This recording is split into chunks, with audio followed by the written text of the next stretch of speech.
The first video in the series will provide you with an overview of one of the basic tools used in intensive behavioral interventions, the discrete trial. The discrete trial is made up of several distinct components. Nice sitting. Good girl. It begins with the SD, or discriminative stimulus. Do this. Oh, This is the instruction given by the therapist to the child. Next, the therapist either waits for the child to respond or provides some help in the form of a prompt if needed. Finally, once the child has responded, the child is given reinforcement, a reward for a correct response or a correction for an incorrect response. Let's try it again. Do this. All right, good trying. I like how hard you're working. You have just witnessed one discrete trial. After a brief pause, the therapist then begins another complete discrete trial. A discrete trial is made up of the following three components: an SD in the form of an instruction by the therapist to the child, a response from the child or a prompt from the therapist, and finally, reinforcement or correction if necessary from the therapist. Let's now examine each of these three components in detail, starting with the SD. Though generally an oral instruction, an SD can also be nonverbal, such as a picture, a toy like Mr. Potato Head placed on a table, or the sight of a swing. You are super. A good SD must follow several guidelines in order to be effective. First, all SDs should be clear and consistent. They should be free of extraneous information. And finally, they should be delivered in a voice slightly louder than a normal speaking tone. Now we will demonstrate what a good SD looks and sounds like. Do this. Way to go! Wonderful! Touch half. Oh, whoa! Oh, that sounds so neat! Doing match. Whoa! Now we will demonstrate what a poor SD looks and sounds like. Touch my nose. Whoa! Put one up for me. Where's my nose? That's right! Wow! Find my nose. Oh, that's super, Corey! We will play the good SD once again. Take note that the therapist speaks clearly and consistently, uses a short, concise instruction without extraneous information, and speaks slightly louder than he or she normally would. Do this. Way to go! Wonderful! Touch half. Oh, whoa! Oh, that sounds so neat!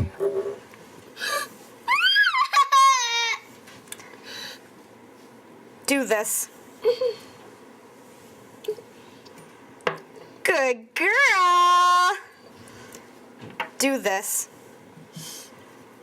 Do this. Marvelous! Do this. Do this. That's right, Corey! Do this. Do this. Wonderful! Do this. Do this. Oh, amazing! Let's go play! Now that we have covered the basics of delivering a good SD, we will move on to the next step in discrete trials: prompting or waiting for a response. When first beginning to teach a new task, the therapist should immediately prompt after giving the SD. 1. A prompt is some form of assistance to help ensure that the child responds correctly. This teaches the child how he or she should respond to the SD. Indeed, any time a therapist is not certain that the child is capable of responding correctly to an SD independently, the therapist should prompt immediately. The next step is the gradual removal of the prompt. This occurs once the therapist believes the skill being taught has been learned, and once he or she is sure that the prompt is no longer needed. When removing a prompt, the therapist must be careful to avoid inadvertently giving a delayed prompt. This situation can occur when the therapist thinks the child knows the correct response. What does this say?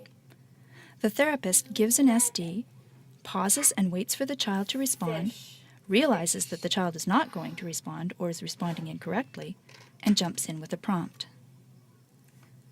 The therapist must decide before delivering an SD whether or not to prompt, and if so, to deliver the prompt immediately after the SD.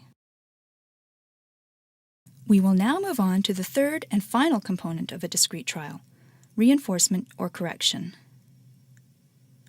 Once an SD has been given, the child responds in one of two ways.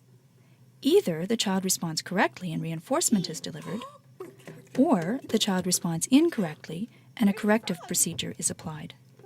We will begin with reinforcement, which is sometimes called a reward. When providing reinforcement to a child, there are several key points to keep in mind in order to maximize its effectiveness. First, reinforcement must immediately follow a correct response. Reinforcement is given whether the child responds independently or with the help of a prompt. The second principle of reinforcement is that it should be enthusiastic and involved. If you are excited and enthusiastic when delivering the reward, the child will enjoy the reinforcement more, and that will lead to better learning. Lastly, reinforcement should be varied. If the same stale rewards are used all the time, they will lose their effectiveness.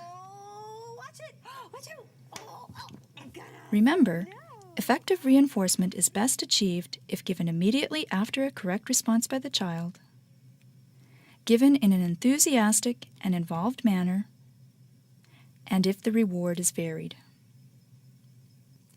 There is one eventuality that we have not yet covered.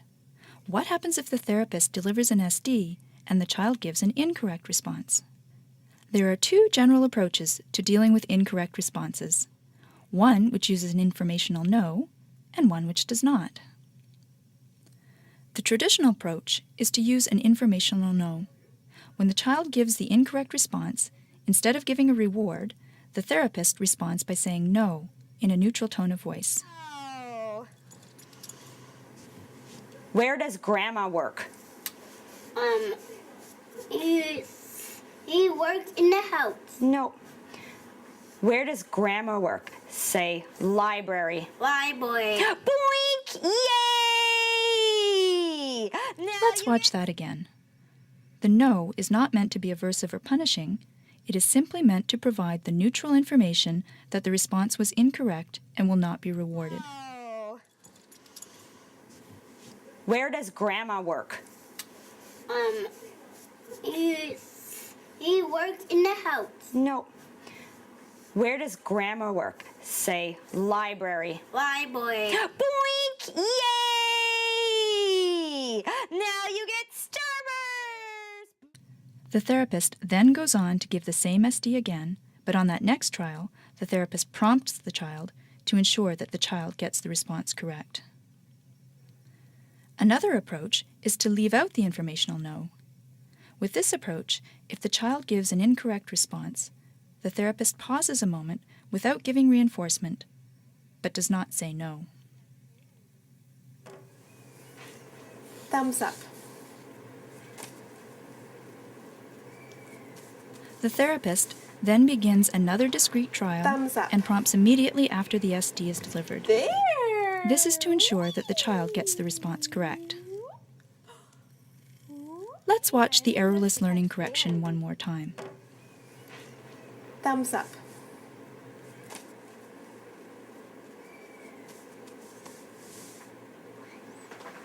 Thumbs up. There!